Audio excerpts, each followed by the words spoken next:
Glad you could join us tonight. Welcome to the February meeting of the nonprofit Plant-Based Nutrition Organization of Wisconsin, or as we call it, PB Now. I'm Terry Lynch. The mission of our nonprofit group is to educate, inspire, and support each other on an evidence-backed plant-based nutritional path for health and improved quality of life. Our group is open to everyone, those plant-based and those just curious about it. It's meant to be a non-judgmental place for people to come, get information and support. If you'd like more information about our group, our upcoming meeting dates, speakers, and other events and resources, you can go to our website, which is PBNOW, so for Plant-Based Nutrition Organization of Wisconsin.org. As we do each time, can I see a show of hands or the thumbs up icon at the bottom of your screen is one of the, I can't find it on mine, in the reaction area down there for anybody who is currently plant-based. Good, those thumbs are popping up. Great, it's got a good group, about half and half right now, I think.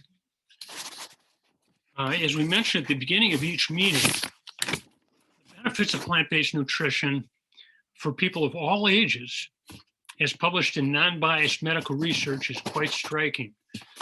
Whether it's improving health through increased energy, weight loss, preventing, slowing, or reversing problems like allergies, digestive problems, diabetes, heart disease, and early dementia, or increasing our quality of life, just helping us feel better with a stronger immune system, more endurance, better athletic performance, faster recovery from exercise, less painful joints, and clearer thinking, as well as reducing the physical, emotional, and financial side effects of the drugs and procedures often recommended to treat the problem plant-based nutrition can help us avoid. The research shows that our bodies do a wonderful job of healing themselves if we just stop damaging them with poor nutrition and start giving them what they need. It's truly remarkable. And the benefits of plant-based nutrition are particularly relevant now during the pandemic, as 3 of the top pre-existing health conditions that increase the chances that if you get COVID, you're going to have a serious reaction are obesity, diabetes, and high blood pressure. All 3 of these conditions have been shown in medical research and clinical practice to be improved by plant-based nutrition. Once again, it's quite amazing what your body can do to heal itself if you feed it what it needs. Now let me tell you what's in store for you tonight. You'll hear from 3 speakers tonight. First, we'll hear from our PB Now Medical Director, Dr. Joshua Liberman. Next, plant-based cooking instructor Amberly Childs will lead a group discussion on our favorite plant-based desserts.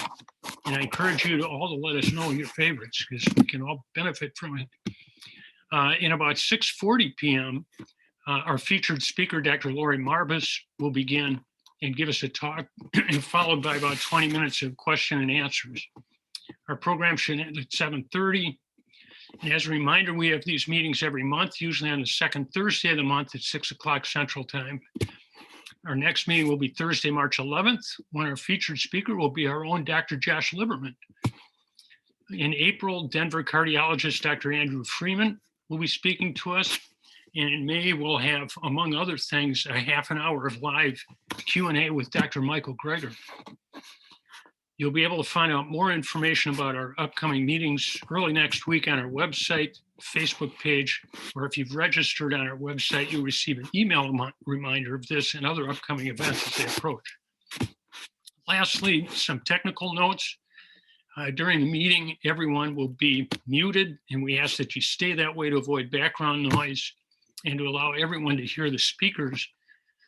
Also, we'd suggest you use speaker view, which is up in the upper, in most people's Zoom screens, is going to be up in the upper right-hand corner. You click that and then speaker view, and that way the speaker will take up most of the screen instead of seeing a whole screen full of boxes and trying to pick out which one the speaker is. And then either during the talks, and then when we get to the discussion period in the Q&A, we'll be using the chat function So those of you unfamiliar or not that familiar with Zoom, down in your bottom bar, almost in the middle is something that says chat. If you click on that, a white box comes up, and you can type in your questions or comments and send them to the chat. And if you need to get out of that chat, you can always hit the red button up in the upper left, the X, to get back out of it again. So with that, let's go. Our first speaker tonight is a fellowship-trained cardiologist practicing cardiology at Ascension Columbia St. Mary's here in Milwaukee. He's also a member of the National American College of Cardiology's prevention subgroup. Some of the other members of that group include nationally known physicians like Dr. Dean Ornish, Dr. Caldwell Esselstyn, and Dr. Neil Barnard. Our speaker is an advocate for the use of plant-based nutrition to help improve heart health, general health, and quality of life, and has seen the benefits of plant-based nutrition in both his personal life and that of his patients. We're fortunate to have him practicing here in Milwaukee and with us tonight. I'm happy to welcome our first speaker tonight, Dr. Joshua Liberman. Dr. Liberman? Thanks all. Terry, thanks as usual. Thanks everybody for being able to take time out of your schedules. And probably many of you are really zoomed out at this point in our lives after a year of doing this. It's hard to believe that we're coming up on a year, but we appreciate you for being here with us, and hopefully we can just continue to talk about interesting things. Many of you have heard me talk before and know that I kind of like to bring in something from my personal practice of medicine, some experiences that I had, in recent weeks, as well as to talk about some recent data. And I'm going to do the same thing tonight. Just starting from personal practice, usually I take this time to talk about, a specific patient who had a really good result and how I see this every day or, every week in my practice. But I just want to take a little bit of a different tack this time. And because I had two patients this week that both had a very similar kind of background or story, and it occurred to me that it might be interesting to talk about. And both these patients were patients, different ages, different backgrounds, different and honestly different medical issues. But they are both returning to me after having been my patients for a long time, and both had over the last year, 2 years. Significantly moved towards having a plant-based diet. So again, if you've heard me talk before, I'm not, a zealot for plant-based diets where if you're my patient, you have to do it and you have no choice, and you're a failure if you eat, anything other than a plant-based diet. That's not at all how I practice or how I think, people should talk to others. So both these patients have migrated over time, which is an approach that I think is great for a lot of people, especially if they don't have some major acute issue going on. But both of them, again, these are separate patients just in the last week, said, Doc, I'm not 100% plant-based. I do still have, one was red meat. Said, I still do have red meat. Maybe once a month, once every other month. Is that okay? As if, expecting me to judge him harshly or something along those lines. And so, as I said, just curiously, I had two patients in the last week that mentioned this kind of thing to me. And for both of them, I said, listen, in actuality, I can't point to any data whatsoever that will tell you that eating, 12 steaks over the course of a year is going to kill you or is going to, worsen your health in any way. Now, we do know that red meat, for example, eating red meat or eating, actually one famous study looked at a McDonald's breakfast sandwiches, and they took, a bunch of healthy volunteers, fed them a McDonald's breakfast sandwich, and then did testing on their blood, did a bunch of stuff, tested for inflammatory markers, but also tested reactivity of the blood vessels to see if the blood vessels were still as flexible as they should be. And sure enough, as you can expect, what I'm going to say, the blood vessel flexibility went down quite a bit. By the next day, though, it was back to normal. And the argument being, well, you're injuring the blood vessels. If you give the blood vessels time to recover, if you give your body time to recover, sure, it can recover and it won't, and it won't be a sustained injury. The problem in this country, of course, is that we keep injuring our blood vessels in our bodies day after day after day. It may be red meat one day, it may be pork another day, it may be a breakfast sandwich the third day, and just goes on and on and on. And before you know it, you're not giving your body or your blood vessels or anything time to recover. But in actuality, there is zero data out there that says that 12 red meat meals over the course of 365 days is going to impair your health. And so, certainly not something that I would do, certainly not something that I think is going to improve your health. I mean, we have data that, it's not healthy for you. So can I also argue that, hitting myself with a hammer once a month is not, is healthy for it? No, I'm not going to do it. And sure enough, you may get by with doing it and your body recovers in the next month, and then you hit yourself in the head with a hammer again. But it may not be the best thing to do long term. That said, I think it's important to note for everybody on this call, because not everybody is plant-based, and I've said this before, that this is really non-judgmental, and the key is moving as much as you can in this direction, because we know that all the data suggests, almost all the data out there suggests that the more plant-based you get, the healthier you're going to get. So I guess I just wanted to highlight, because it was just a curious thing that two different patients in the same week came to me saying, I don't want you to be disappointed, doc, but I still have a steak every now and then. So that's the kind of the patient profile part of my portion this evening. The other is the data, and we had some really great data that came out this week. Actually, I think it was last week, from people who have talked to this group. So Neil Barnard's group and Dr. Kaliova, who spoke with us last month. They just published their data in the journal. The Journal of the American College of Nutrition. And the study that Dr. Kaliova was kind of talking about, but she couldn't give us all the details at the time because it was still embargoed, was that it was a study looking at the Mediterranean diet, which we think is a very healthy diet in general, and there's a lot of research and is certainly a more mainstream approach that really nobody could argue against whatsoever. But they pitted the Mediterranean diet versus a vegan diet in overweight individuals. And they did what's called a crossover design. So basically they divided the group of people into two groups, one that did the Mediterranean diet for 16 weeks and the other did a vegan diet for 16 weeks. And then they crossed over. So the people who did Mediterranean diet for the first 16 weeks then did a vegan diet for the next 16 weeks and vice versa. And what they saw was that average weight loss with the Mediterranean diet. So again, they're able to look at how each group did. And again, the way, because it's a crossover trial, you can compare a person against him or herself, right? Not against a stranger that you try to match for different risk factors and you try to make sure they're as similar as possible. These are comparisons against themselves just 16 weeks earlier or 16 weeks later. And the Mediterranean diet did not lead to any weight loss, whereas the vegan diet led to about a 14-pound weight loss. Cholesterol changes were similarly disappointing in the Mediterranean diet, but actually pretty significant and pointing in a beneficial direction in a vegan diet.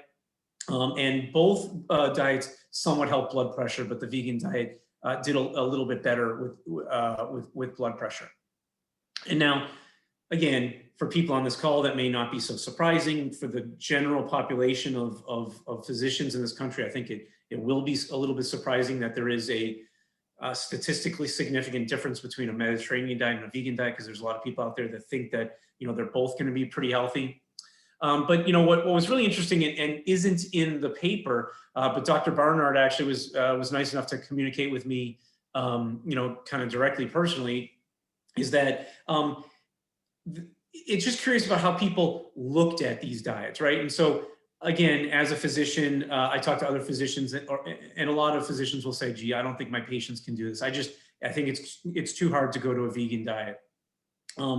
And surprisingly, it really isn't that hard to move to a vegan diet. So the vegan diet in this study looked at unlimited fruits and vegetables. So there's no portion control, there's no calorie restriction, there's no counting calories or anything like that.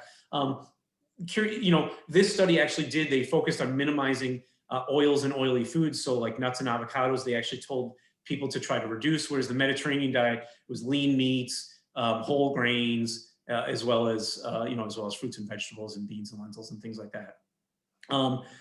So the participants that started the Mediterranean diet thought that it was generally healthier than what they had been doing, but they thought it was difficult because of all the different kind of portion restrictions and rules that were associated with it, and having to focus on fish rather than red meat and oil instead of butter and things like that. And they found it frustrating because despite making all these changes, there was no weight loss benefit to it.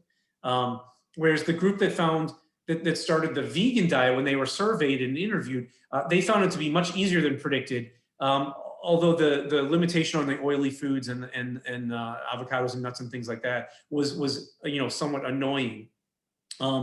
It was hard to keep people on the Mediterranean diet because they were doing it, yet they weren't seeing any benefits. They weren't seeing any weight loss benefits. They weren't necessarily feeling any better. Whereas on the vegan diet, they noticed significant weight loss, and they found themselves accommodating to the diet and lighter tastes pretty quickly. And they were able to stick on it. The really interesting thing is that then when they crossed over, it turns out they didn't want to cross over. So the patients on the vegan diet who then crossed over and started the Mediterranean diet were extremely frustrated because they saw their weight coming back on. And they didn't want to do it anymore. After just 16 weeks, they actually preferred to stay on the vegan diet. And actually, many reported that they could not wait for their arm of the study when they were finishing off with the Mediterranean diet. They couldn't wait for the study to end so that they could go back onto the vegan diet. So it was kind of insightful to me that we suspect that people will have a hard time with this. We suspect that, our cousin or our neighbor, it's just too hard. They're not going to do it. For me, or for a primary care doctor, should I even recommend this to my patients? It's a really hard thing to do. I don't know. Maybe we won't try to recommend it. Maybe we'll ease into it and we'll say, first do a Mediterranean diet or something like that. Turns out that if you give patients the credit that they deserve, if you give your neighbors the credit they deserve, they actually can do it, and they can have remarkable success, and they can actually enjoy it and look forward to it, and be disappointed if they're not doing it. So those are the things that I thought were really interesting from the research. But as I said, it did show that there was a clinical benefit over and above the Mediterranean diet, which a lot of people out there think is certainly healthy. That's it for me, I think. All right. Well, thank you so much, Dr. Lieberman. And that was really interesting. Both the difference in the effects, but that crossover was such an amazing thing. That the people on the vegan diet, for the most part, they didn't want to change. They were so happy with the effects, and as you said, they had acclimated to the lighter taste. And I think most of them went back to the vegan at the end of it.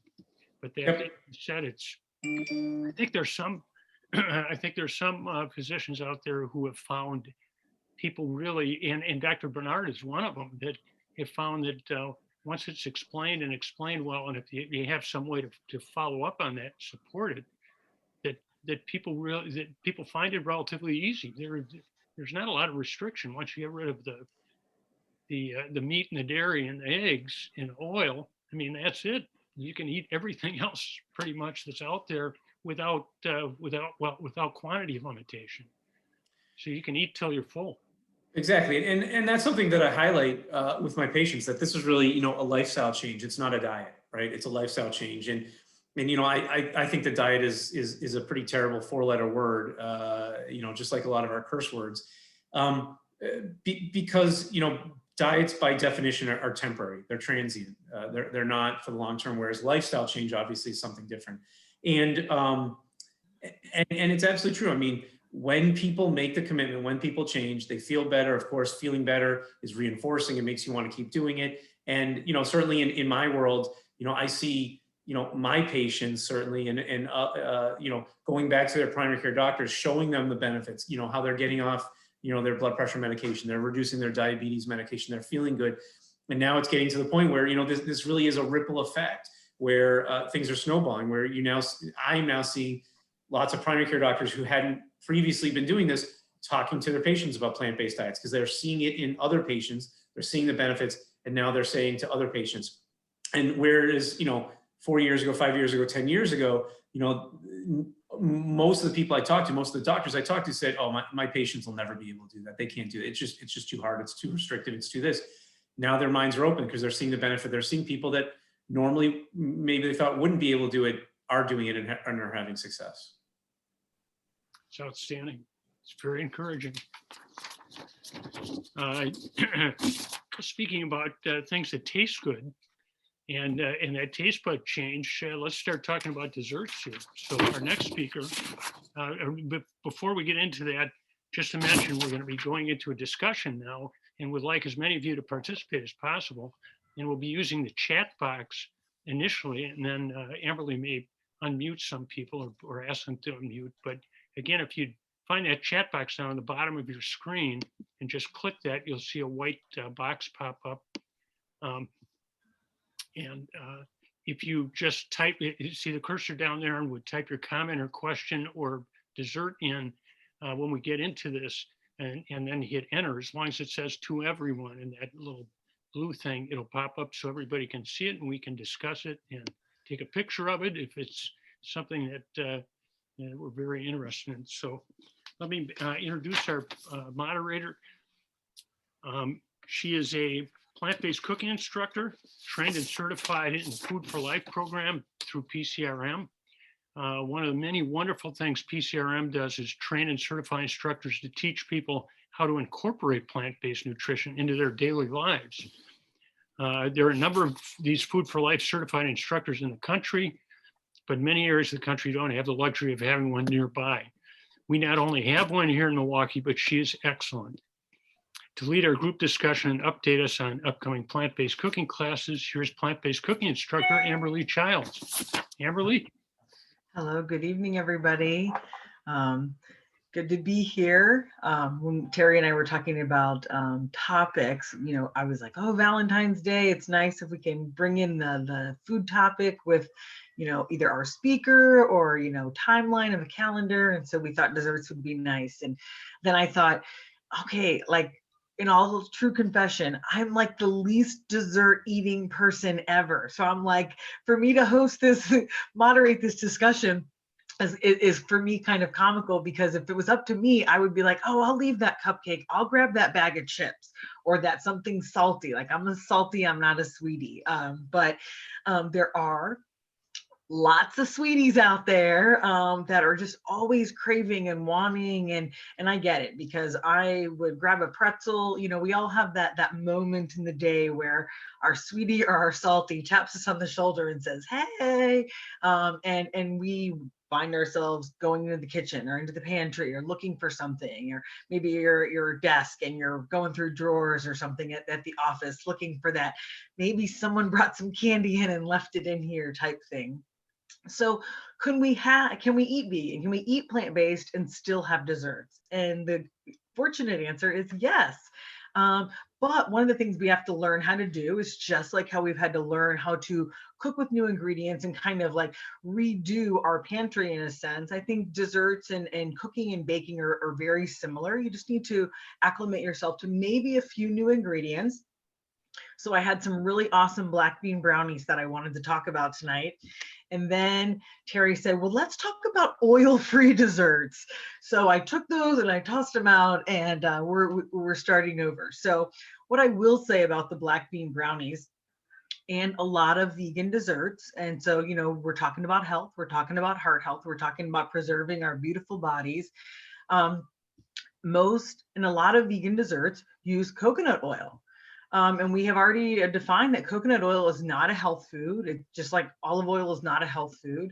And so, if you are going to use these things, they can have some adverse effects, especially if you're already in a situation, maybe you're working away from heart disease or away from diabetes or weight gain.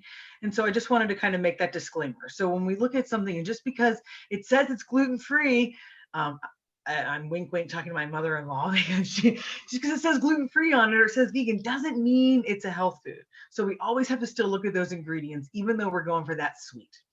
So with that, we're not going to talk about the black bean brownies, because the black bean brownies that I was talking about do have coconut oil. And coconut oil tends to hardens up really nice. Kind of reminds me of like when I was a kid, my mom would have like Crisco in the house and then it'd like harden up after she'd use it. And I think, gosh, what is that goes from liquid to oil or to like lard, like hardens up? So coconut oil kind of has that same effect. So anyways, moving on, what is the healthy dessert that I wanted to talk about tonight? So if you had the pleasure many moons ago of attending one of our first PB Now meetings, we had a wonderful speaker, Melanie, who is the owner of Celesta here in Milwaukee, and she came in and made for us, and I have loved it and made it ever since, nice cream. So if you've ever heard of nice cream, yay for you. If you haven't, you're going to be blown away. Frozen bananas. Okay, so as they're going bad, you don't want to eat them anymore. They're not in the perfect shape. You're going to take that frozen banana. You're going to put it in a food processor with the sharpest blade you have. So typically it's the S blade, the one that goes like this, the S blade. And it's pretty sharp. You put the S blade on and you just let it go. The blade will slowly break down the banana and it's hard to believe it will turn into like a sorbet. It looks like vanilla ice cream when you're done. And then you can take your nuts, your coconut, your vegan chocolate chips, excuse me, your dried fruit, your fresh fruit, whatever your topping of choice would be when you're going to eat your ice cream. And now you have nice cream and you have zero fat because unless of course whatever your toppings are, but it's really amazing that you can just take a frozen banana and by churning it and chumming it so much, it turns into this wonderful lush ice cream, very yummy. So that's one of my favorite no oil desserts. And I think we all have bananas and we can access bananas and they're at a really good price point. So next time your bananas are on their way out, put them in the freezer and the next day I want you to make some nice cream. So that's my little tip. Now I'm going to roll over to the chat box because you guys are blowing it up, which is exciting. So baking works good for Lonnie. Yeah, so I tell you what, I am baking. If you've ever taken a cooking class with me, you've heard this. Like I am the furthest from a baker because baking is an exact science.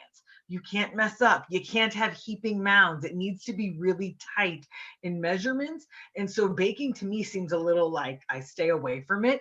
So vegan baking, I really just tip my hat to those folks who can do it. So Mary is commenting that she makes black bean brownies with no oil. That's nice. Let's see, show of hands, use your little button on the bottom. Does anybody, yes or no, did you know that applesauce can be replaced or you can replace oil in baking? Anybody know that? Yeah, there you go. So next time you're baking and it calls for a cup of oil, replace that cup of oil with a cup of applesauce and you wouldn't even know it. That's a wonderful suggestion because a lot of people would sometimes just do the oil or maybe I'll cut the oil in half. So good suggestion, Mary. Yeah, black bean brownies are really good. You can put so many different things in them. You could throw an avocado in there. I'm going to hold that one for the end here. Mary, folks are asking if you could share your black bean no oil recipe with us. If you happen to have it, that would be great. If you could put it in the chat box. If not, you could share it with Terry. And then we make sure that we circulate it to everybody who's on the call tonight, and then everybody could get their hands on it. All right.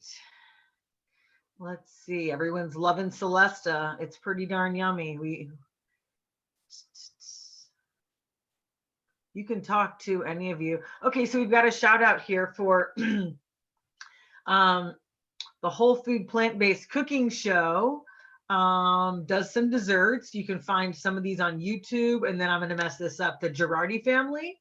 I've never heard of the Girardi family. I'm going to have to look them up. But either way, these are two different YouTube channels that offer, excuse me, whole food, plant-based, no oil, no sugar desserts. Wow. Thank you, Christine. We're going to have to check them out. I personally have seen the, whole food plant-based cooking show. It's pretty good. It's enjoyable to watch. Yeah, I've heard of that one. I haven't heard of the Girardi family. So that's a new one I'm going to have to definitely check out. So Shelly was asking, does the banana, the nice cream, taste like bananas? And no, it doesn't. So there's something that happens when it freezes. So think of a banana in like when it's green, it has a really different taste than when the banana is going brown. You know, when a banana's on its way out, it has that really strong, heavy banana flavor and smell. So it does not have that, which is like surprising, but it doesn't. It really, the banana flavor kind of goes muted and it really gets a creamy, almost like a vanilla. And imagine if you put in a little bit of a couple drops of vanilla in there, you could really start to change that flavor. You could change the color by adding in some fun stuff, maybe cranberry juice, some pomegranate juice, you know, some foods that have nice color in it. You could add those in and be a fun exercise with some young kids. All right, Lonnie has shared a link with us. Hooray. There we go. All right, so everybody check that out. If you go to your chat box, there's a link in there for a dessert that you can check out later. Oh, that's the Celesta link. Gotcha. Okay. All right, so we've got lots of frozen, let's see, lots of black beans. Everyone's coming in big with black beans here, which is good because you know what? You're getting your protein in addition to getting your little sweetie fix. So that's another benefit of using beans. Kidney beans can also be used. Sometimes those are used in Asian treats. Kidney beans, actually, similar to how we're talking about black beans, they would use them, blend it up, and kind of freeze them, and then use them with some type of sweetener, local sweetener of choice. So beans have been used for many centuries. If you go, soybeans actually have been used. If you go way back, you know, people use what they have around them. And if you have a surplus of beans, you think, well, what can I do with this cooked bean or raw bean? Vanilla and cinnamon on ice cream. Ooh, somebody, where do we go? Elaine, okay, this is interesting. This is outside of my spectrum. So I'm not a beet lover. So I tell you, whenever I'm like, there's a few things out there, and beets are one of them. Dirty little beets. I just can't wrap my mouth around. So I really like this comment. So Elaine's talking, yes. Can we ask Elaine to unmute to tell us a little bit what that would taste like? So yeah, I was actually volunteering at Nourish Farms up in Sheboygan Falls, and he was just playing around with, I think he had steamed beets, but he would peel them, the chef there, and he added more bananas. Like to one beet, he'd have like 6 bananas. So it was lighter in color, but I do maybe 4 bananas to 3 small or regular beets. I can leave it slushy or I put it in the freezer. I don't like beets. I really don't like I don't like them. And yet I can handle this. It's a earthier flavor for the bananas, but you get that bright color. And then I'll add frozen fruit. If it's not already frozen, if I have it in the fridge, I'll add frozen fruit. So it's kind of like nice cream. Yeah, Kind of like putting fruit in a green smoothie. Right. Yeah, it's kooky, just bananas and beets. Very strange. Right. I almost wonder if you could throw in a couple of berries, like raspberries or blueberries, or something that could kind of give it a heavier sweet taste and kind of mask that. But wow, what a great way to get beets in. Like, I'm intrigued, right? Because I would never eat them. I don't eat them. The only way I ever play with them is I use a little bit and I make a beet hummus. Because let me tell you, a beet hummus could be one of the prettiest things you will ever see on a table. The color is just so stunning. So if they're that visually beautiful, can we only imagine what magic they're making happen in our bodies? That's great. I love that one. I'm going to have to remember that. Boil the beets, skin them, cool them, blend them with your frozen bananas, folks. Okay, let's see here. All right, Christina's got something interesting. Christina, do you want to tell us about your canned pumpkin? Or I can read it too. It's just nicer. Okay. All right, so you guys can trying to unmute myself. Oh, there you go. There you go. Awesome. Welcome, Christina. So I take a can of canned pumpkin. It's, I think, 15 ounces. It's not the pumpkin pie filling, so it doesn't have any sugar in it and the spices. It's just the plain pureed pumpkin.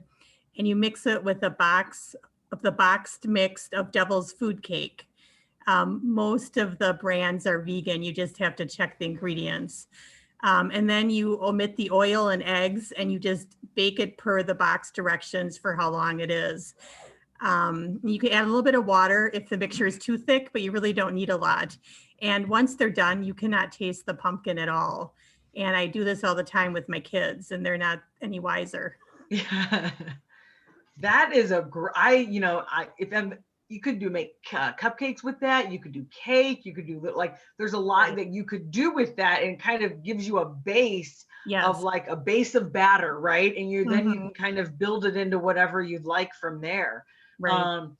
I like that. Frosting on top? Do you put a frosting of some type on top of that, or? I generally don't. I find it's rich enough. Mm-hmm. Yeah. Sounds like. That's really good. I love this. And like, for me not being a sweetie, this is I'm getting excited here looking at these different recipes. All right, Mary's given us her link. This is great. So you guys go ahead and check that out in there.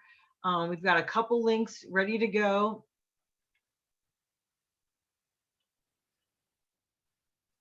Okay.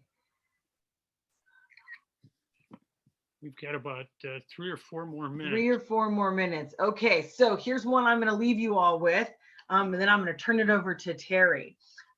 So avocado. You take the avocado, even if it's got a couple little brown spots in there, to where if it wouldn't be the most beautiful avocado on the top of the salad, this would be a perfect avocado to make. You're going to skin it out, take the avocado out. You're going to use cocoa powder. Okay, no sweetener in it, just cocoa powder. You're going to mix it in there, and then you're going to whip it up, and it's going to look and taste like chocolate pudding. If you wanted to, you could add a tiny bit of a healthy sweetener of some kind, if you needed to, but really you'll find that the cocoa powder, something about the creaminess and that avocado, and then that bitterness of the cocoa, they work really well together. But you could put a hint of agave or some sweetener of your choice, but I prefer to make it very minimal, but mix that up and it turns into, the more you whip it, it whips into a nice little chocolate pudding. And you could take yourself to the grocery store and you could get your plant-based, your coconut whip, put a little squirt on there, and before you know it, you've got pudding going around. So there's lots of wonderful fruits and vegetables, like we've talked about tonight, that you can turn into desserts. Make sure you're never getting rid of any of that fruit. If the fruit is on its way out, it's on its way into the freezer. That's the only place it needs to go, and then it needs to be repurposed into something else. Every time my daughter says that she's done with a packet, or she only has picked at half the fruit I've left her, I have a bag for her. It goes in the freezer, and then the next day she gets a smoothie in the morning. She has no idea I just repurpose all of her food. And then I'm like, oh, look, there's a little bit of zucchini. Throw that zucchini in there. She'll never know. So don't be afraid to repurpose your fruits and vegetables. You can turn them into some wonderful desserts. And thank you all so much for sharing. I can't wait to try this devil's food cake with some pumpkin in it, and add some beets to our bananas. Get out there and try something. And I bet you guys will find you're going to be blown away. Just like if you're making a new appetizer or a soup or whatever, get in there and try some of these fun desserts. So thanks so much for participating, everybody. And Terry, I will turn it over to you for our wonderful speaker tonight. All right. Everly, thanks so much for leading the discussion. And what a lot of great ideas. Gonna try all those out. And I have done, I think, a while back, and I've got to do it again. The avocado you were talking about, Everly, it kind of ends up a little bit like chocolate mousse. Yeah. It's very tasty. So let's go. We'll be moving on to our featured speaker tonight. She is a practicing physician, board certified in both family medicine and the new discipline of lifestyle medicine. She received her MD and MBA degrees from Texas Tech University, where she earned the School of Medicine's Gold-Headed Cane Award, presented for excellence in the art of medicine and the care of patients. She, excuse me, along with Dr. Kim Williams, who spoke to us in 2018. Dr. Williams is the chief chair of cardiology at Rush University and former head of the American College of Cardiology. She and Dr. Williams were founding members of the International Journal of Disease Reversal and Prevention. She is the immediate past managing editor of their digest. She also co-founded online the Healthy Human Revolution, established to provide knowledge, tools, and the mindset to empower individuals to successfully adopt and sustain a whole food plant-based diet. She's also the host of the Healthy Human Revolution podcast. She's also a wife, mother of 3 grown children, a U.S. Air Force veteran who served in both South America and the Middle East, and an avid runner. I'm happy to welcome our featured speaker tonight, Dr. Laurie Marbas. Dr. Marbas? Hi, Terry. Thank you. Appreciate that. All right. Okay. So thanks, everyone. I'm really excited to meet everyone. And I'd like to add also that we also just launched last year plantbasedtelehealth.com. And we have Dr. Clapper on board with us, and we're in 49 states and DC right now. So very excited about that. So I could talk more about that later if someone is interested. So basically, I'm a family physician, and as my part of being a mom myself of 3 kids, they're adults now, but, I always get questions on what do I do with my family? And, there may be a variety of people who live with you. They're from little ones to someone who's pregnant to grandparents. My husband's Filipino, so it's really common to have multi-generations in your family, which we have had. And, you may have a variety of different situations. Like, for example, my mother-in-law who lived with us was a kidney transplant patient. There's some special dietary needs there. If you have a picky 2-year-old and then you have a very stubborn, middle-aged, like a middle schooler or something like that. So there's lots of things to consider. But then you have also like maybe a mom or dad who is fighting some illness, chronic disease, diabetes, high blood pressure, heart disease, things like that. How do you get everyone on the same page? And, when I first started thinking about what to present here, I think we all know a whole food plant-based diet and a variety of foods and all those food groups are really important. But I really want to just kind of talk to more of the situational circumstances that people may be in. And I think that's where I get a lot of questions. So patients are really motivated. They're like, yes, I'm going to do this. And then they go to implement and they're like, nope, my husband won't do it. It's just getting too hard. They feel like a short order cook. I can't cook, 3 meals for everybody and they don't like this and someone doesn't like that. So I'll just kind of share with you how I did it at home. I came home. We did this overnight about 9 years ago, went to a plant-based diet, and I won't go through all the vivid details, but it was an interesting time. But literally overnight, threw everything out, went to a plant-based diet. My kids were 13, 15, and 18 at that time, and my poor husband. But we did do it overnight. And what we did was we instituted the rules at home that's our safe space, right? So this is a place where this is where the healthy food will be. And if you go out to eat, you guys order whatever you want. And what you'll see over a period of time, the kids started ordering the tofu instead of the chicken. And, but there's some things that you might want to implement along the way. So first of all, I just really want to talk about the 5 things that I found with talking with thousands of patients over almost a decade of doing this plant-based, what I've seen work and where some of the struggles are. So first of all, with anything, communication is key. So this is where you get the family involved. And that's what I love about what I do now with via telemedicine is I'm able to actually speak to everybody in their home. I've even taken tours of kitchens and they've shown me things. It's been really good because let's say I have someone like a mom who's really trying hard to, institute a whole food plant-based diet at home, but there's a husband who's not necessarily on board. He doesn't understand, or some teenagers.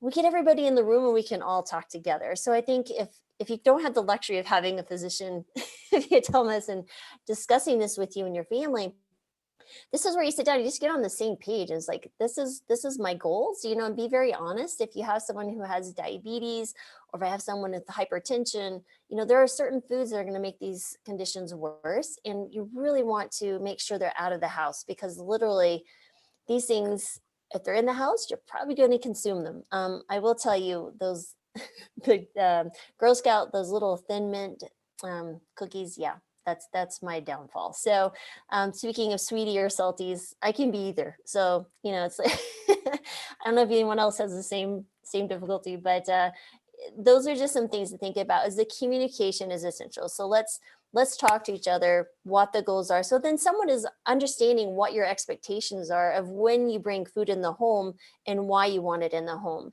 If they just think, oh, mom's trying to lose another 10 pounds, and they don't understand, it's like, no, actually, I'm trying to reverse this diabetes. I'm trying to reverse whatever chronic illness they may have.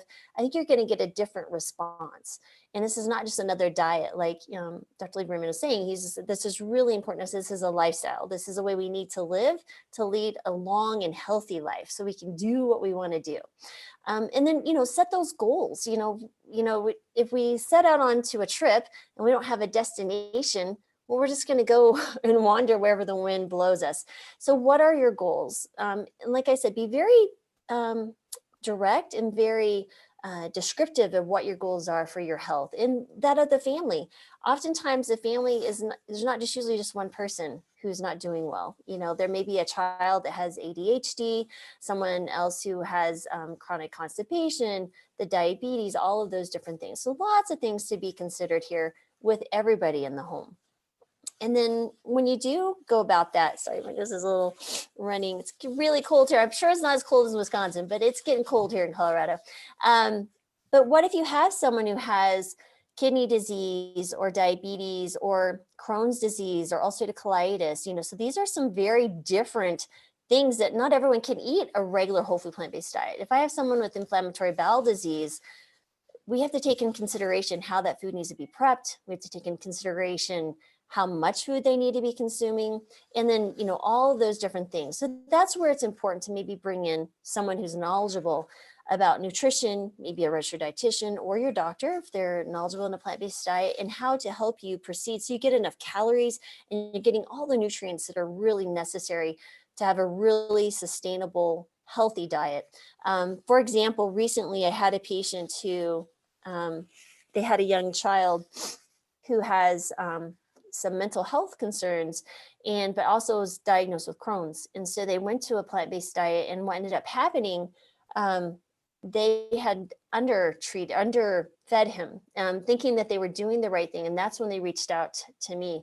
And it has been really interesting to work with this family, highly motivated, but there's a lot of struggles, and that's really important to understand. That's where you may need expert guidance.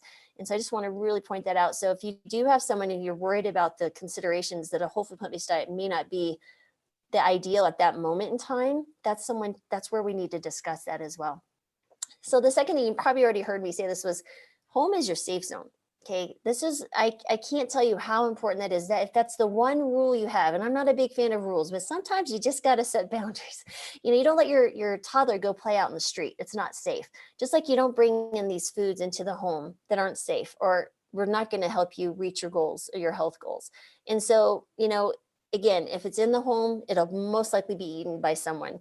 But I have some individuals who are living with partners or spouses or children or grown children sometimes who prefer not to eat this way. They have set up some different guidelines in places. I have one that actually, her son who lives with them, their adult son, actually will bring home chips and stuff, but he locks it in the garage. I'm like, whatever works. She goes, I don't know where the key is. There are days I wish I did. But now that I know I can't access it, you know, most of the time it's out of her mind. So out of sight, out of mind.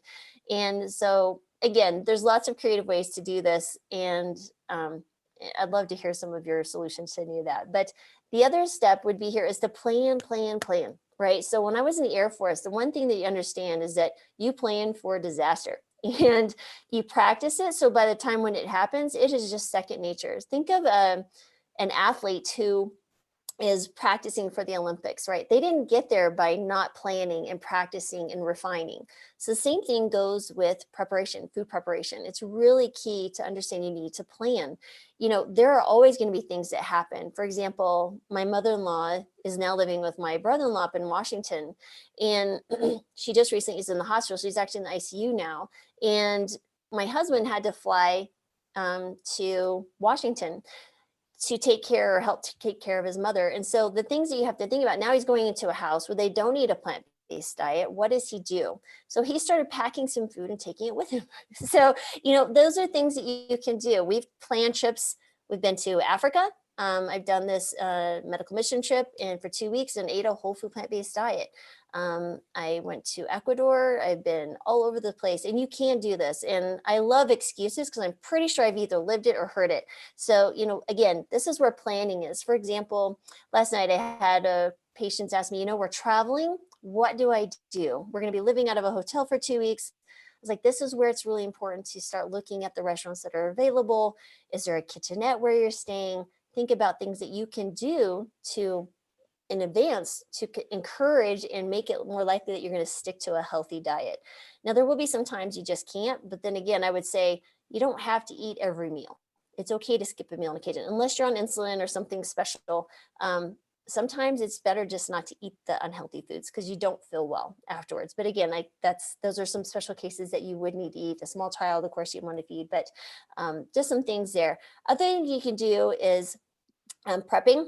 I always tell people, if you go to the grocery store without a grocery list, you're probably going to buy some things that maybe one, you're not sure what you're going to do with when you get home, or maybe you'll be tempted to buy something that is a little less healthy. But one thing that they did, there was an interesting study where if you ate something healthy, like an apple, before you went shopping, you were 40% more likely to buy healthier foods.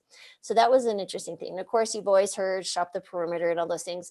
But my thing is really, honestly, pick out a few recipes that you like. You see what you have in the kitchen, you write your list down, and then you just go and you look for those things. One, it'll save you time. Two, it'll save you money. And when you get home, you know exactly what you have and you get too busy for prepping. Batch cooking is a big thing, but the planning stages are really key here. So if there's a day on the weekends that you can do your batch cooking, or a couple of days through the week, that's really helpful. Get everyone in the kitchen. That's also to help to get the family. If you take your little ones shopping, they actually really find that interesting, and then they bring them into the kitchen to help you cook, right? So you don't have to be, if they're two, they can stir things. They have a blast doing that. If they're older, you know, you can, for example, my youngest, who's 22 now, he was my onion chopper. So I was just like, come on, Gabe, you can do it. Be nice to your mom. You know, it got to the point where wearing ski goggles and all sorts of stuff. But, you know, those are the things that are fun and you can laugh about it. You know, we've had a lot of fun building really healthy meals in the family by bringing the entire family together. Or if you grow a garden together, wow, what a wonderful time. They're learning how to grow food, but then they understand the journey of the food to their plate, and just talking about that. Or if you go shopping, one thing that I always did with my kids when they were little was, if we found something that was really interesting, like some bizarre fruit or vegetable that we hadn't tried, I'm like, well, let's give it a shot. Let's give it a try. And we'd learn about it, what was interesting about it. So now you're bringing it to the forefront of their minds about these different foods and how healthy they can be. So just some ideas there. In addition to that, when someone's not on board, ask why. So if you have a spouse or a loved one in the home who's not willing to join you, asking why is really important. I think sometimes you'll be interesting to find that, one, they're afraid of change. They have their own food addiction issues, and food addiction is a whole nother topic and can go in for an hour on and of itself. But, you know, asking why is really important, because sometimes they just, like, you know, I had one gentleman, he said, you know, I just can't eat beans because when I was younger, they didn't have a lot of money. And he goes, there was a can of beans and it had been opened and some things were crawling around in it. And he goes, I just can never eat beans again. And so there was this food aversion from when he was younger. I'm like, wow, I would have never even thought of that without asking. Right. So here's a gentleman who's trying to get healthy, but there's some really deep rooted, sometimes disturbing food aversions. Other times they're afraid of the loved one changing, right? So, or they feeling judged, even though you're not judging. I've been out to eat with people and I order something and I'm just keeping my mouth shut. But when you start asking, I'm gonna spill the beans, so to speak. But they're like, so you're saying what I'm eating is not healthy? I was like, I never said anything. I'm just choosing to eat healthy and feed my body well. But it's really interesting because people know subconsciously what they're choosing to feed their body is not healthy. You're choosing to do something different. They feel like, well, must be, I'm being judged here. So what you're doing is telling me that I'm not eating well. Well, maybe you're not. So I'll leave that to you to decide. But it's always such an interesting conversation. I've never left those conversations without learning something, one, about human nature, and two, what are the questions I should be asking other people who are really struggling. And so just some ideas there. You want to meet people where they are, of course, but also you don't want to compromise your health, right? So at the end of the day, it's going to be you in a hospital bed who's sick, right? It's going to be you giving yourself insulin. It's going to be you taking the pills that maybe you wouldn't need to. But it's really important that you meet them where they're at, yes, but also come to some type of understanding and goal setting and understanding why you're doing that. It's just so very, very, very important. Again, it goes back to communication, and not in an accusatory manner, but just welcoming any information that they may be willing to give you so you can find solutions together. I'm a big fan of finding solutions before you leave the conversation. And so that's really important. And now I want to go to teenagers. I don't know if any of you guys have teenagers. So teenagers are special. If you didn't know that, it'll just be a little bit, they'll tell you that they're special. So nobody understands teenagers. I didn't even understand teenagers when I was a teenager. So, I get it. Mine now are, my kids are, Emily's almost 27. She's about to graduate medical school. I got one that's 24 and one that's 22. Those teen years are such an intriguing time. And, one thing is you have to give them space to make their independence, right? These are individuals who are, they're brimming, they're pushing, they're trying to get into adulthood and using every opportunity to show that they're ready to be independent. So that is where we have these conversations. But remember, the way I worked it worked out pretty good actually. Was it saying this home is safe, but you guys do whatever you want outside of this house. Just understand, but this is my house. This is what we're going to eat. And if you choose not to eat it, that's cool. You'll be hungry the next meal. Or make yourself something, but you're not going to make anything unhealthy because there's nothing unhealthy here to make. So, again, so that in a sense, you're forcing their hand, at least at home, but you're giving them the liberty and not feeling like, and I don't want you eating that pizza when you go to that party with your buddies, or none of that, popcorn when you go to, no, just let them do what they want. What's interesting is that over the course of time, you will see that as you talk to them and how you're feeling, in my case, it was how my patients were doing and how exciting it was to be reversing these diseases that the decade before I started practicing this, I was just unable to help them other than prescribing more medications. And so that was the really cool thing, was that just lit up their eyes and they would ask questions and were being really curious. So think about curiosity as a superpower, right? So curiosity can be your friend. So ask them what would be their interest in looking and eating a healthier diet. So maybe it's climate change, maybe it's, the animals and the ethical component of that. So there's lots of different things that you can talk to them for. Maybe it's athletic ability. My middle one, Jonathan, he's trying to actually set the 24-hour pull-up record. He can do 600 an hour right now. Whoa. I don't know what to tell you guys. It's insane. He's getting pretty muscly. That's all I can say. And if you know any cute girls, 24, I'm just saying. I didn't say that, but anyway. But that is, where it's really important to understand. Maybe it's their athletic ability. Maybe they have skin conditions and they want to, clear up their skins. Maybe they're having some digestive issues. Lots of things that you can talk to on their level, but speak their language, right? So those are some other things to consider with the teenagers. Now the little ones are fun. When you think about the little ones, I had someone tell me, it was really interesting one day. It's like, I just can't get my kids to eat this plant-based diet no matter what I try. I just don't know what, I'm just going to have to, they'll only eat, chicken nuggets and stuff, or I can't remember, it was some fast food joint food. And I'm like, really? How old are your kids? Oh, they're 4 and 8. All right. So like, let's halt right there. They're 4 and 8. I'm like, unless they're getting, a driver's license early these days, really, mom, dad, we got to step in. We do have to parent. We have to take responsibility for what's in the home. And when they're little like that, it'll be rough for a couple of weeks, but before you know it, you just got to keep introducing those foods. And on average, when you look at the studies, it's about 15 to 18 times for someone to taste something and they incorporate it into their palate. So that's really, really important. So, I mean, I can't reiterate enough, just everything that you do at home, and it has repercussions for generations.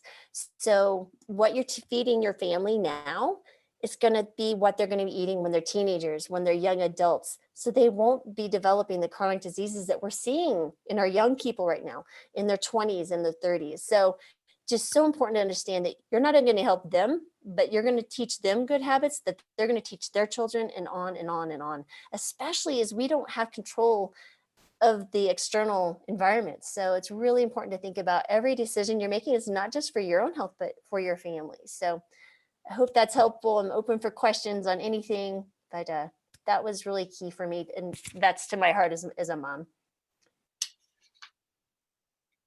Dr. Marbas, thank you so much. That was a lot of great information that we have not heard from anybody else about the social side of this, as well as the health side of this too. So at this point, let's start going to questions. And I'm going to ask the first couple. I get the privilege of asking the first couple. And what you can do is go to the chat box. And once again, I point everybody to the chat box, which is down at the bottom of the, usually down in the bottom middle of the Zoom screen. You just click that and up will come a white box. And down at the bottom, you can type in a question and send it in. So let me ask a couple here. You talked about going into the grocery store and the different things that you buy. I was a financial advisor back in the day, and I'm wondering, from your experience, have you found a plant-based lifestyle to be cheaper or more expensive than a standard American diet?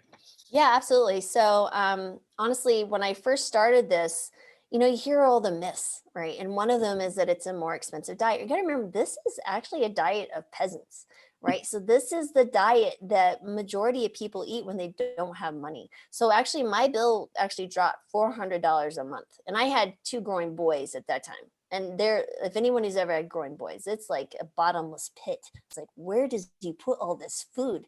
And absolutely cheaper. Things to remember in your budget is buy things that are in season, buy things in bulk that you can. Lentils, dried foods are really helpful. When you look at your grains and you're looking at your lentils and your beans, those can be the staple of a very healthy diet.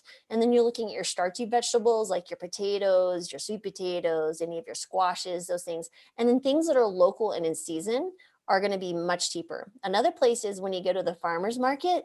Even in Colorado, our short growing season, and I'm sure in Wisconsin as well, you can go to these farmers markets, and you can actually, if you go towards the end of the day, you could probably get some pretty good deals, because it's easier to send off the produce at a little bit reduced price than take it back home and try to sell it the next week for the farmer.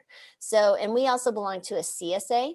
A CSA is just a community supported agriculture. And so that goes for about 20 weeks where you pay a certain amount, and they're bringing you crops that grew right down the street.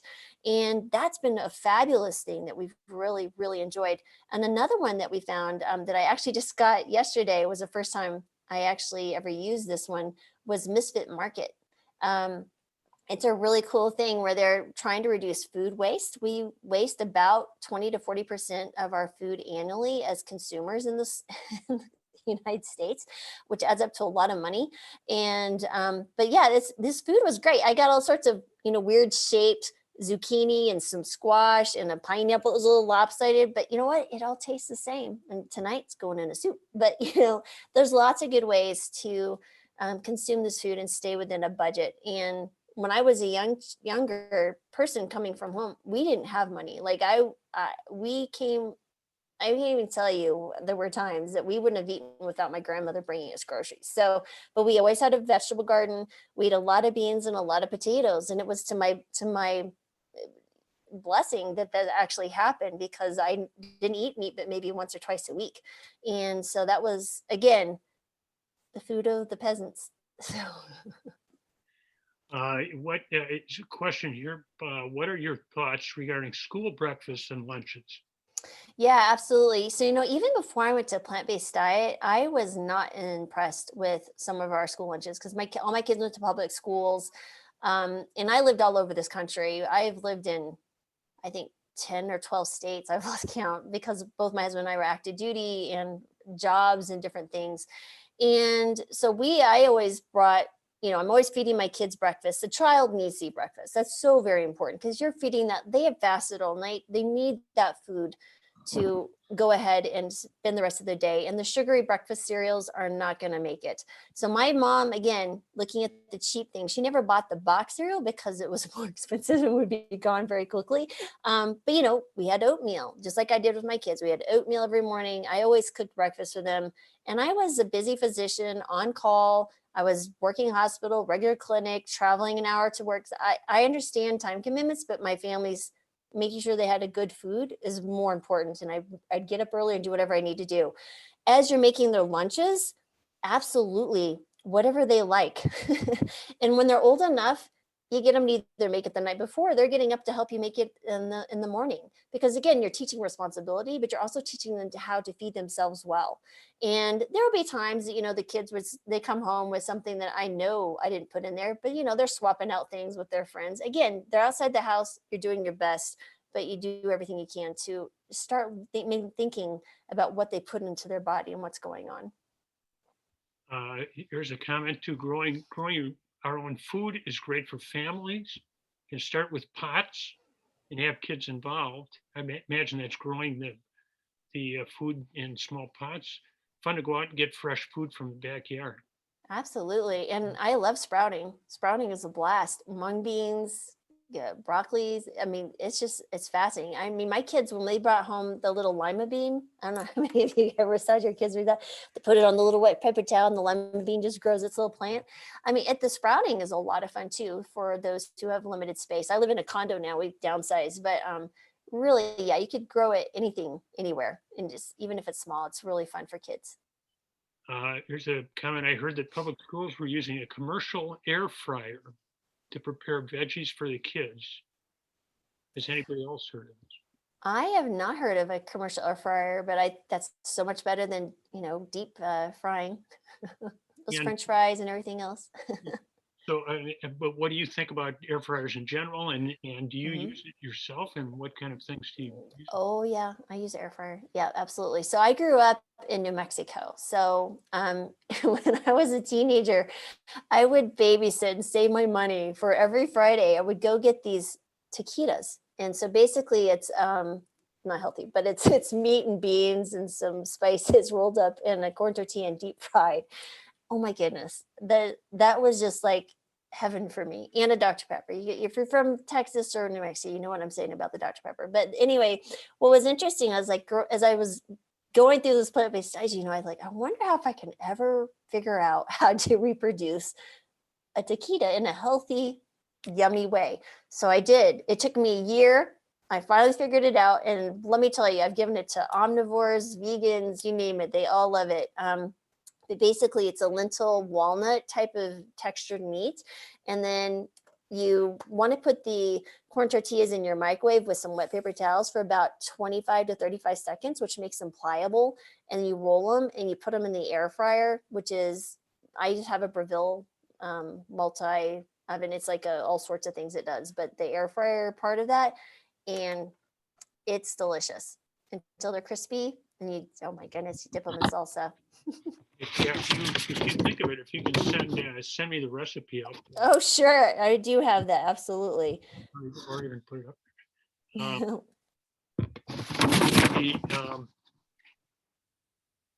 How quickly, when you have patients come in with, who might have a chronic disease or something like that, Sure. and I'm sure it's going to be different for each patient, but how quickly can a plant-based diet make a change in their health?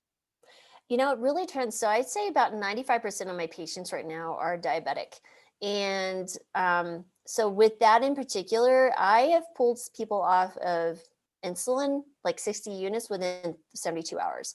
So when I'm seeing someone who's coming in with medications, especially if you're hypertensive or diabetic, these are really important medications to take care of and to monitor and tell the patient what to expect, right? So if you have someone who's coming in and they're ready to go, 100% on a whole food plant-based diet day one and they're on insulin, depending on how out of control they were and a few other things, I may decrease their different types of insulin by a third or a half the first day. Because I'd rather you be a little bit high until I get a gauge of how insulin resistant you are until for a few days, then be too low, which is a very serious situation. So that's something to take into consideration. I've had type 1s who switched to a plant-based diet, and we probably cut their insulin use in half as they become more insulin sensitive. So that's really important. And then as far as your hypertensives, it really depends. If you're on a low amount of medication, most of those people will respond a little bit more quickly. But if you're been on multiple medications for quite some time, that can take several months or even years to actually reverse hypertension. But again, you do want to watch that. For some people, it's a matter of weight loss and they lose the weight and then their blood pressure will come on down.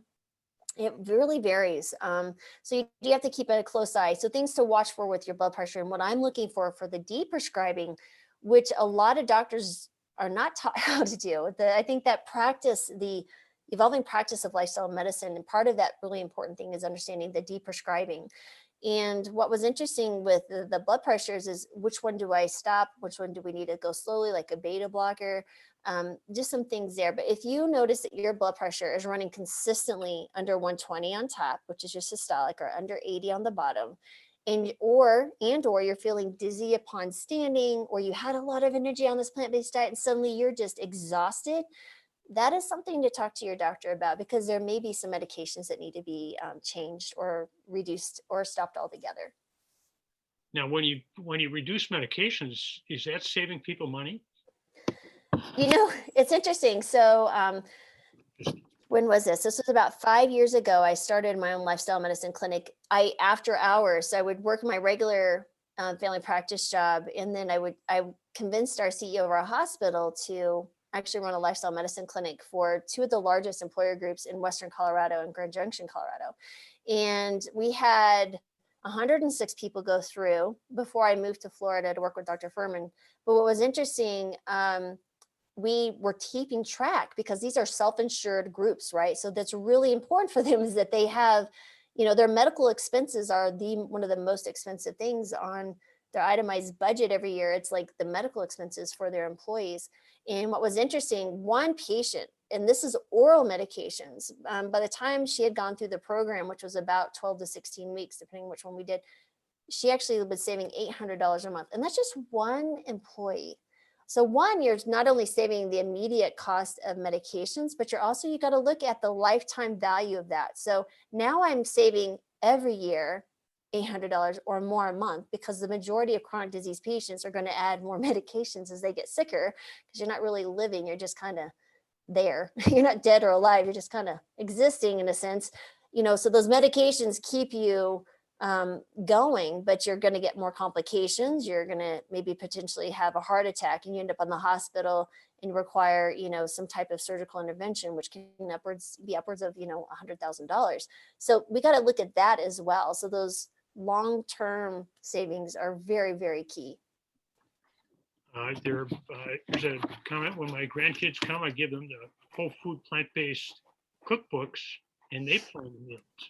They usually stay with me a week or two and run the show for meals. They cook with me and seem to have an open mind to this. At home they eat this dinner every day. And I would say that's a recurring theme, is that kids who, if you have a program in the school system and they're learning about these foods and they grow a garden at school, they go home to mom and dad and say, hey, I want to eat more of these fruits and veggies, because they're learning at school. That's exciting. Again, you're using curiosity, right? So curiosity is your natural ally when it comes to kids. You start pinging their curiosity and asking them questions. And if you find something, grab hold of it and keep going. You're going to get them to start learning, and then they're going to become more vested in what they're doing. And before you know it, you got a plant-based eater. I got 3 of them growing up, all eating plants. So it's just so cool to see that happen. That's amazing. Once again, I have to go back to that 600 chins in what? In an hour? He does no, I can't believe it myself. 600 pull-ups in 1 hour. That's Jonathan. Oh my goodness.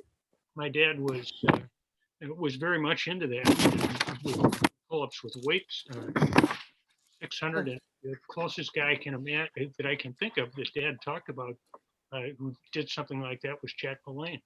Yes. So I interviewed Elaine, his wife, and she actually sent me some photos in my hallway of some signed pictures of him and stuff. What a delight. Well, my goodness, that was great. But the 24-hour record is just over 7,000 something.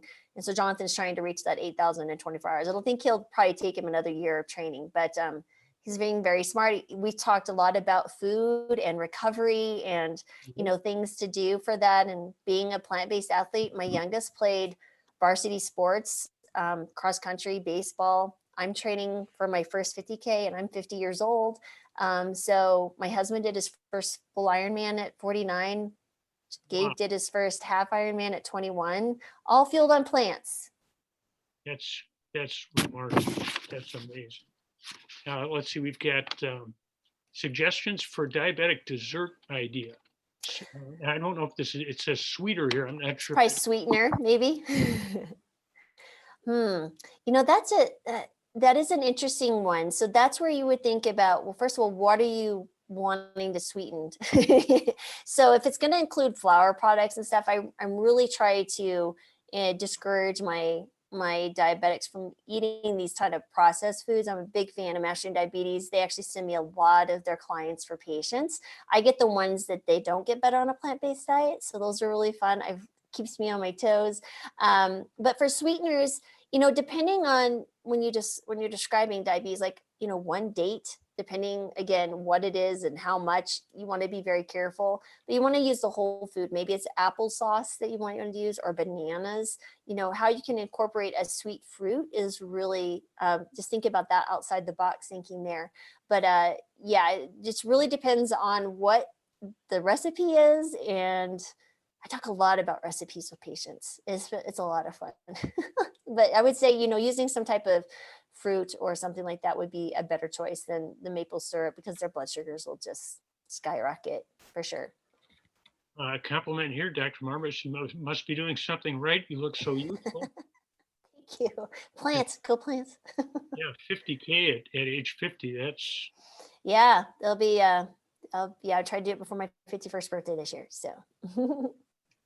I remember right, Dr. Loomis. Dr. Jim Loomis at PCR. Yep. Who was the team physician, I think, for the St. Louis Cardinals. Yep. In the World Series, and the football Cardinals when they won the Super Bowl. Did his, I just think in the last year or two, did his first Ironman. Yeah, he lost a lot of weight too. He looks great, and he's closing in on 60, I believe.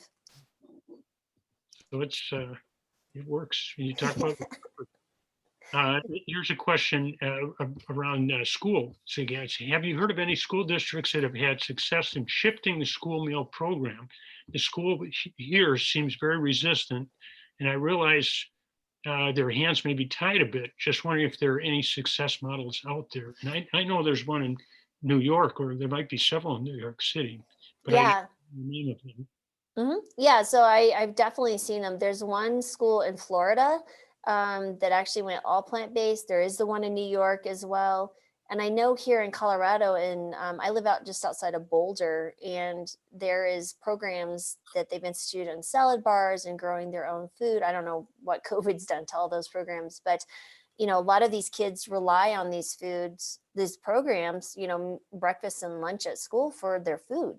And so I would question the school district and saying, why are you resistant to changing? If it's a budgetary thing, then we need to figure out where to find the money, because feeding our kids is more important than any green dollar. It's like we should be able to find the money somewhere to feed our children well, especially those who rely on these foods who aren't going to be getting the meals at home that they should. So again, that's where I say parents step into leadership roles. You join the school board, join the PTA, be a voice, for those kids who don't have voices that for them at home. It's so very, very important. And I think you'll see things budge. If you start bringing a crowd with you, they'll be pushed over to start thinking about solutions. And, instead of saying resistance, like, well, help me come up with solutions, because this is really important that we feed our children well.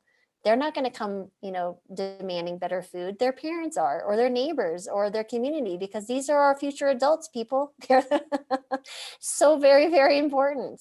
So If I remember correctly, and you can correct me on this, in New York, where they did do it, if they had a number of, not only did they have that option there, but I think this, well, in that case, I think the school went completely plant-based. Yeah. They had increased grades. I think reduced behavior problems in the classrooms.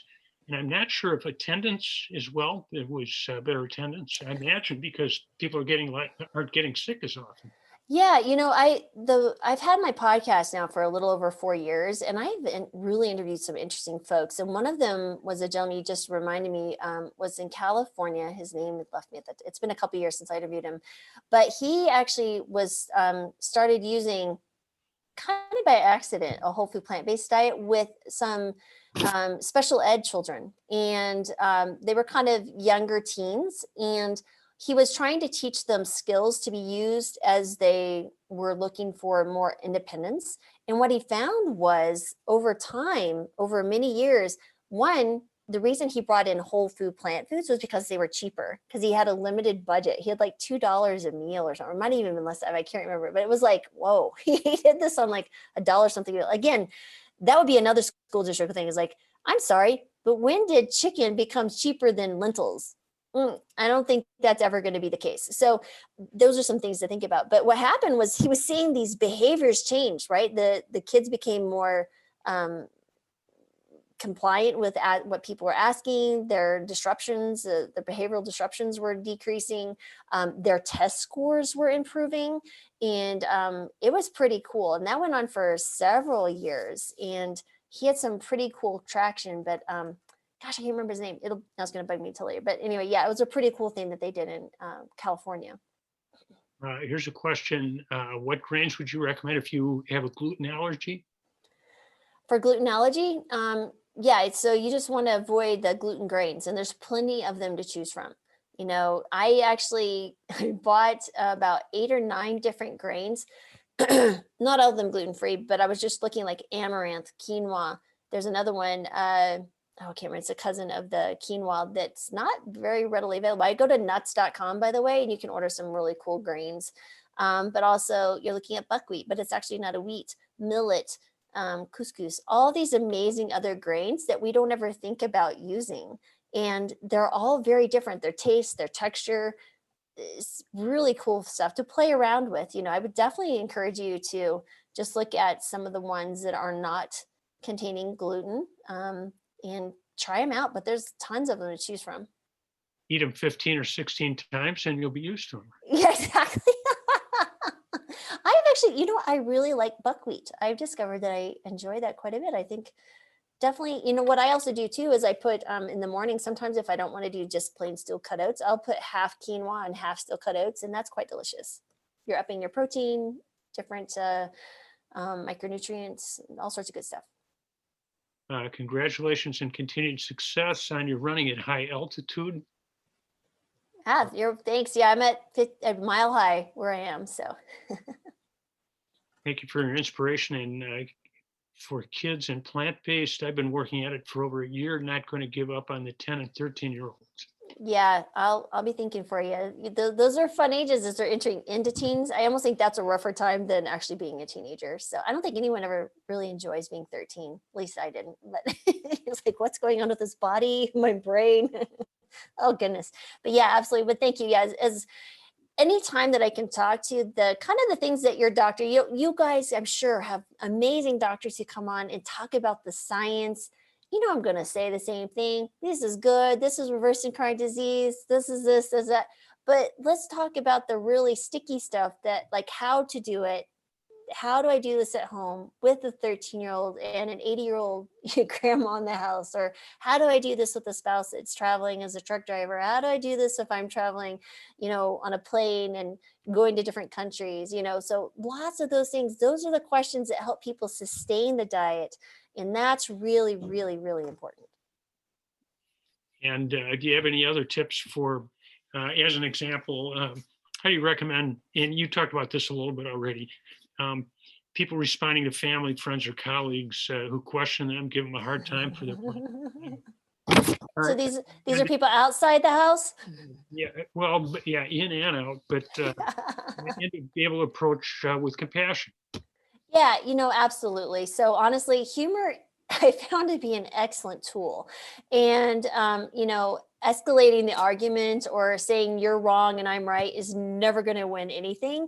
But, I really am a big fan. If you can find it a way to make it humorous, I would do it. And the other thing is I tell my patients, I was like, I'm happy to take the blame. Just tell them this nutty doctor keeps telling me I have to eat more of these plants. I don't know. If you have questions, you should go talk to her. I was like, blame it on me. It's all good.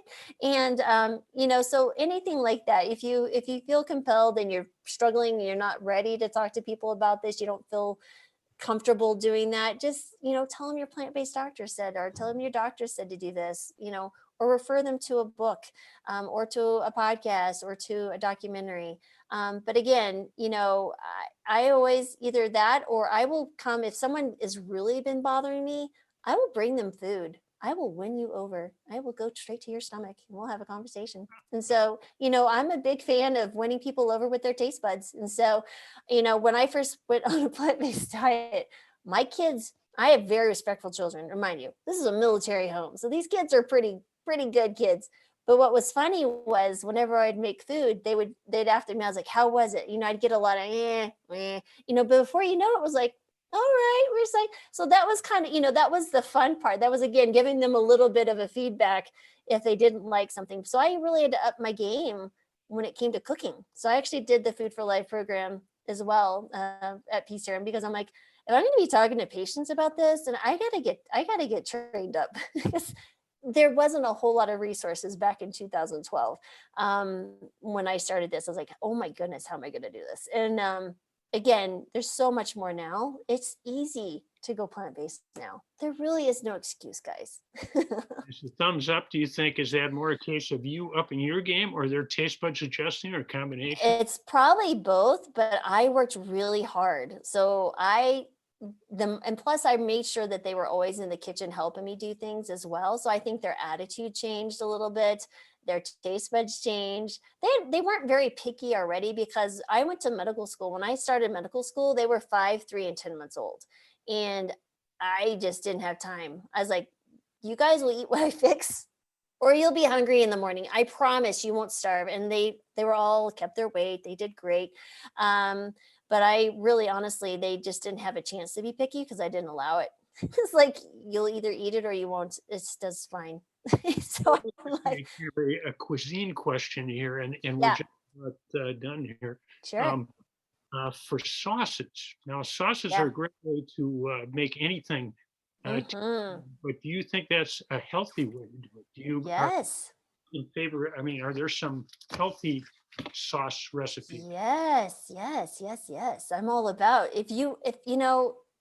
I'm like a big, so when it comes to salads, everyone's like, eat your salad, which I'm a big fan of. I love people who eat the salads. Honestly, I don't have an hour to chew. I know I should, but I don't. I'm running 2 businesses, working another job. I just really don't have the time. So I'll blend it, put it in a smoothie, do whatever, and drink it over a half hour to an hour. But the sauces are a great way, one, to incorporate, maybe hiding some things. Like I saw someone here putting their beets with a banana or something. And I was like, that's fabulous. If you don't like the taste of beets, hide them with something else. Those are great things. I love, I have one that's a cauliflower. And I use in the cauliflower, it has onion powder, a few cashews just to make it a little more creamy. It has a non-dairy milk. I usually use soy milk, and it had some lemon juice. Okay, lemon juice, onion powder, some garlic, the head of cauliflower, some soy milk, And that blends up and it makes like a fettuccine Alfredo. Oh, and it has some nutritional yeast. I almost said but nutritional yeast. That is delicious. Oh my goodness. You know, and I have a peanut sauce that I use for a stir fry. Yeah, I use some peanut butter and add in a few other things and boom, you got a sauce. I make dressings all the time. I'll use some type of vinegar. I'll use like a cup of fruit. Like I have a blueberry dressing in here right now, and it's a cup of blueberries. I think I had half a cup of a balsamic vinegar, half a cup of water. I added a little bit of, was it a quarter cup, I think, of cashews, or a half a cup. Again, this spreads out. I've used it probably 5 times on a smaller salad. And blend that up in my Vitamix, and you got a winner. You can add different things, different seasonings, all sorts of stuff. But yeah, use your sauces. Fantastic. I think that's wonderful.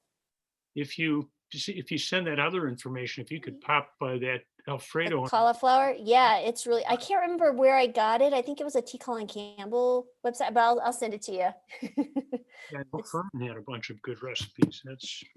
I like the grading. Well, Dr. Marbas, thank you so much for the time you took with us today. And like I say, these are things that we're not hearing elsewhere for helping the family become involved and for helping us be able to continue to stay healthy and follow this path as well as possible.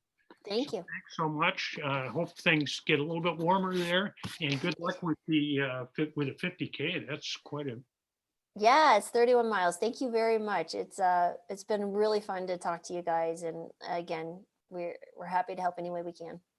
Great, thanks. And for everybody, one last thing, our next meeting will be March 11th at 6 o'clock. If you'd like to check up on any of our upcoming events, go to our website, pbnow.org, where these things will be posted probably early next week. Hope you stay safe, happy, and warm.